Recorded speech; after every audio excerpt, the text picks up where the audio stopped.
Good morning everybody and welcome to my channel. Today I like to share with you guys what coupons I get in my newspapers because my coupons are worse. I know people even get worse than I do, but I like to share with you guys what I get. Last week I didn't even want to show you because it was so sad. There was not one coupon on there. It's like, why give me a retell me not if there's no physical coupon in there? That's just a waste of paper. But I'm here to share with you guys what I got.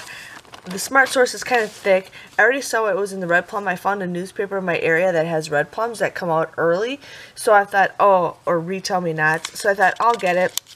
But all they have in here is just the Tresemme. So you got $3 off of 2 or $1 off of 1.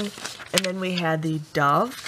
And then all that is left is also the Kotex, which I'm happy for the Kotex. I really love the 3 off of 2 coupons.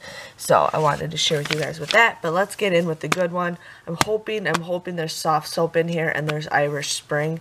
So I'm keeping my fingers crossed. So here we got some Friskies cat food, which is kind of good because I need to get some cat food for my cat. $3 off the Biore. 50 cents off the Indian, kitchen bacon. We got $1 off of 2 Celestial, 75 cents off of Newton, $2 off of Huggies, $2 off the Little Movers, and $1 off of 3.